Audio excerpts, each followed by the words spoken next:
And then there's this.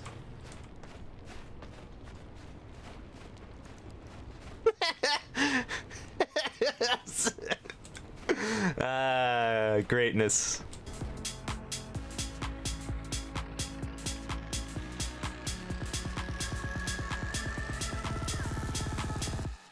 Have hearts.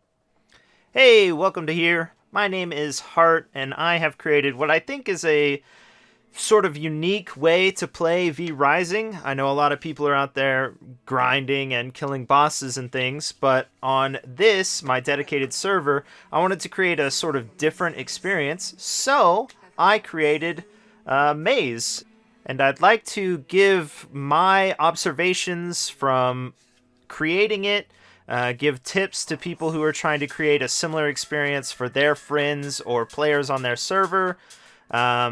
I learned a lot about building along the way, and there are some things that V Rising allows you to do that you don't normally think that you might be able to do, and I'd like to show those off. So without further ado, I'd like to start with the scale of the maze. It is 2 castles right next to each other with maximum upgraded hearts, so that together we have 500 buildable sections. V Rising uses a grid system for building, and as you can see, it is massive. There are different sections for different things that I wanted to do. This is the gargoyle section of the maze. This is the water section of the maze over here. This is the palisade section. I actually did it first, so it's the least designed or whatever, but I like it. This is the well room right here to the left, and then this section is it's just a path maze. It's nothing basically, but there's an enemy that spawns right here, so it makes it fun. And that brings me to 2 tips I have if you're trying to design your own maze. This is the map of both of the castles. As you can see, there's a split down the road. Unfortunately, you can't build across roads in V Rising. It's probably so that there's always a path for PvP servers, but it makes it unfortunate if you're trying to build something gigantic like this. However, even though both castles are owned by my clan, I couldn't have built the castles right next to each other simply because there is a required amount of buffer space between the border of 2 different castles. So it wouldn't have mattered anyway. Also, let me point out that there are gaps in the castles, and this was done so that it would increase the space, the area that the maze occurred across, but it also allowed enemies to spawn inside as well. Which brings me to the dangers of the maze. Although most of the people on the server are in my clan, because like I said, it is a dedicated server, I still wanted there to be danger, and I wanted people to think about their next move. So the sun, of course, is the most dangerous thing, I think, in V Rising, and this water room specifically has almost no shade options during the day. We started this run as soon as the night bell announced that it was night, so that by the time participants made it to this section of the maze, they would find most of it out in the sun. This also affected the Palisades room, the well room, and the Pillars room. In the Pillars room, as you can see here, there is a moose that has spawned in the Pillars room. Originally, there was a treant standing right here, and it actually attacked one of the participants. Luckily, it was a stronger participant who was able to kill it before it killed him. However, that is another aspect of danger that I wanted to include. There are different enemies that will spawn inside these gaps in the maze for different runs for different people. And because the maze is inclusive and it is required to go across this road, unfortunately we had someone die to Frostmaw who paths across it. But enough about death and doom, let's talk about designing the maze.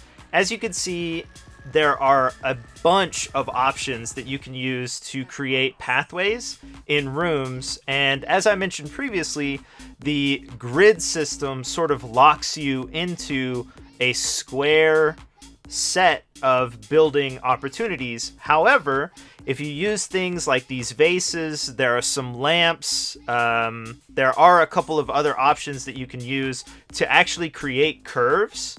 And in doing so, you can create unique experiences, things people don't see in their own castles or probably haven't seen on other servers. And that was really my goal with this initial vase room. I wanted to show something that maybe no one had thought about on the server.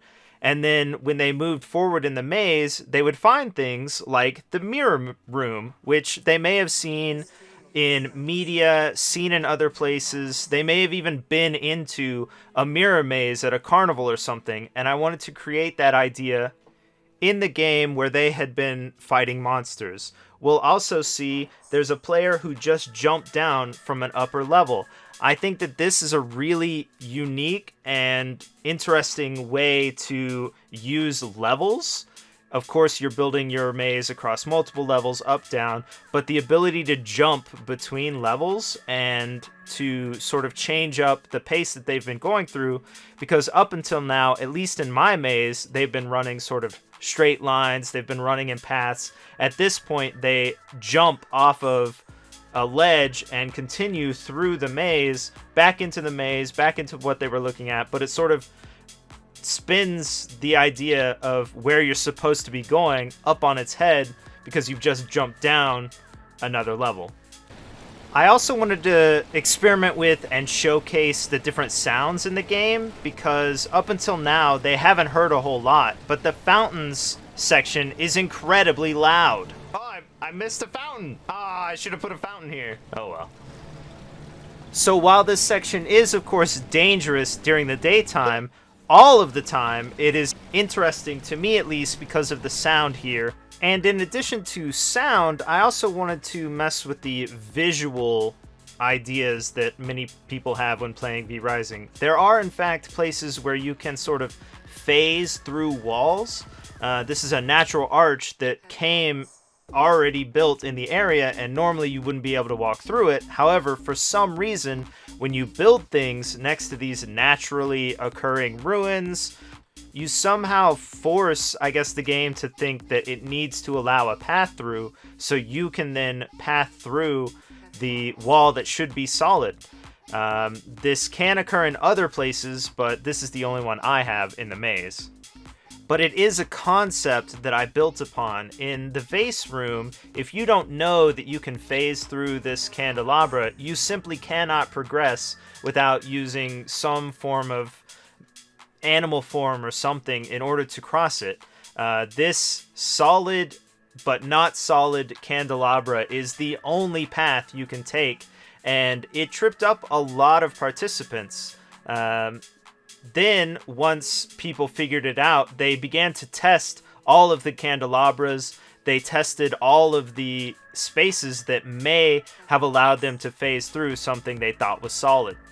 It's an idea that they tested quite frequently in the Gargoyles room, where I was attempting to create sort of an experience using color. I wanted specific colors of the gargoyles to sort of lead you through the room.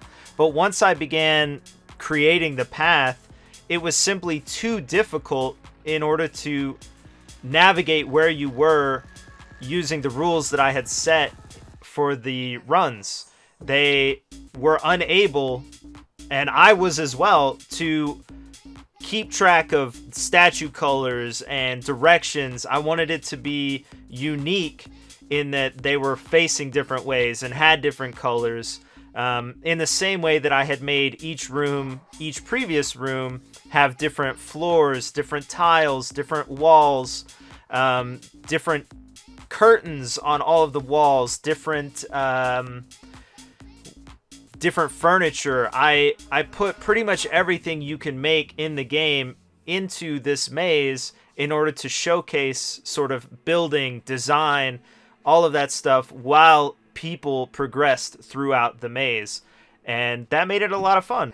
Of course, the true fun was the friendships we made along the way, or whatever they say. I'd like to finish up by telling you the rules that we used for our run, and then I'll go through just a recap of the tips, things that I think any server or any maze design or any event design should include. So let's dive into those. The rules were not to attack anyone, because this is, of course, a PvP server. We can fight, even though we don't normally. The second rule was no animal forms. I don't want to give any spoilers, but if you've seen an animal form, you may be able to identify how you could use that in order to progress through the maze quicker. I also requested that the viewpoint be scrolled in or zoomed in as much as possible. This was to prevent people from looking through the walls or from scouting paths forward. A lot of participants stated that it still made it difficult even if they were zoomed out, but just to make it fair, I asked that everyone zoom in.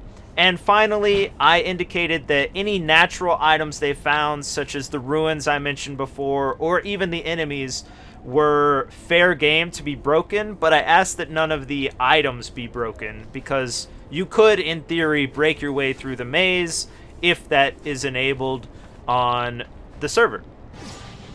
And with these rules, everyone was able to enter the maze and have fun alongside people who weren't in their clan.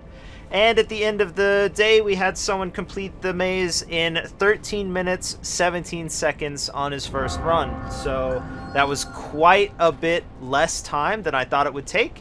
And I was really impressed with all of the participants and how well they took to the maze, the enjoyment they seemed to get out of the maze, and the feedback they provided me. So let's also go into my recap of the tips I think that make a good maze or a good server event overall. First and foremost, definitely get help.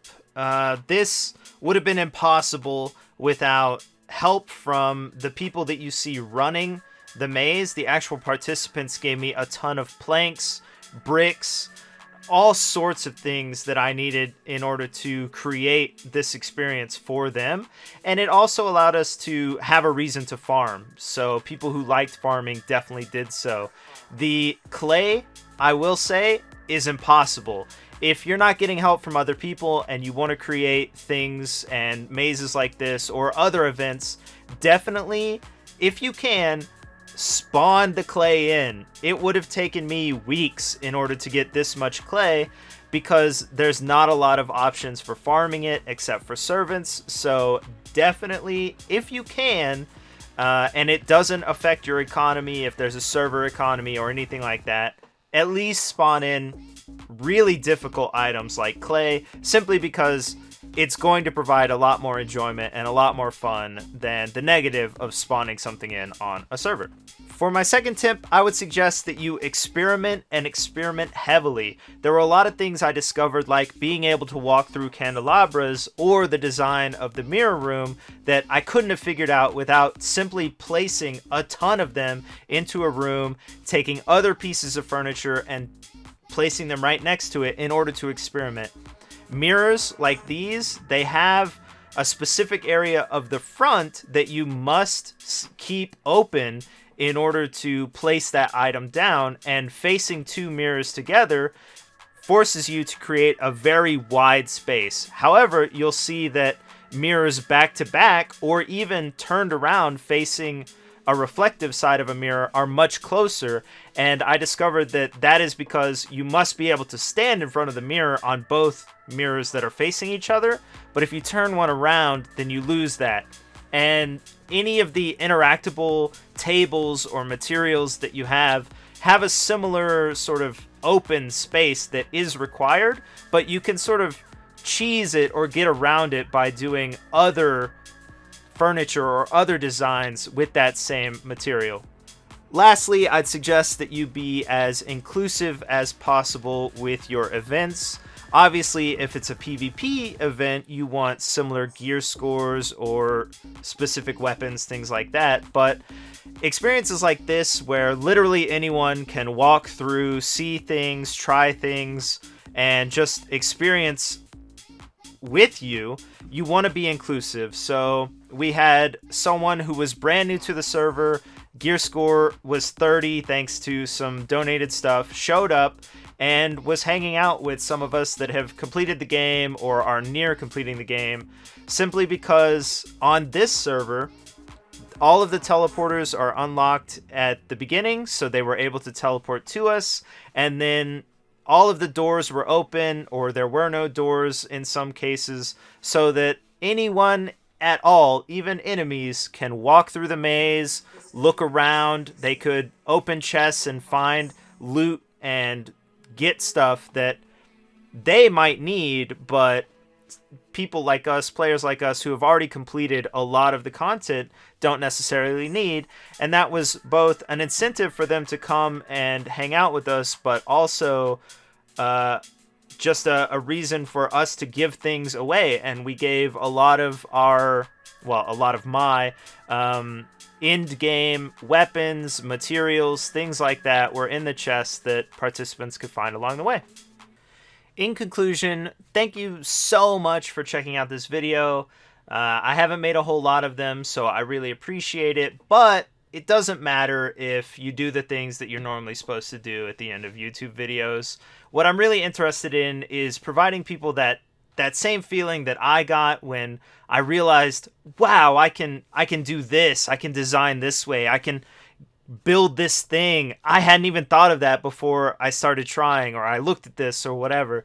So I hope you will experience that, or you have been enthused like I was. I'm going to show some aerial shots at the end of the video just so you can sort of check it out from bat form without it moving around, and maybe some shots from our run.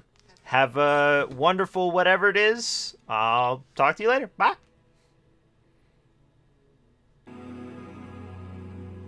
Have hearts.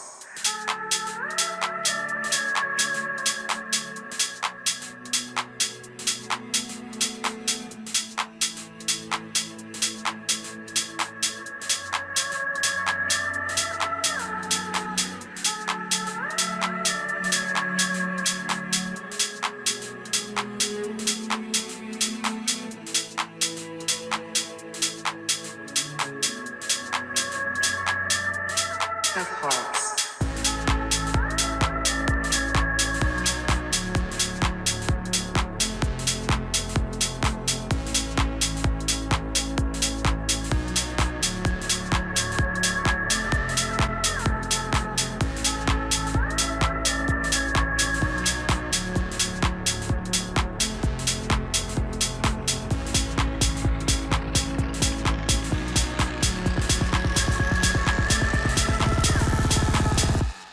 Have hearts.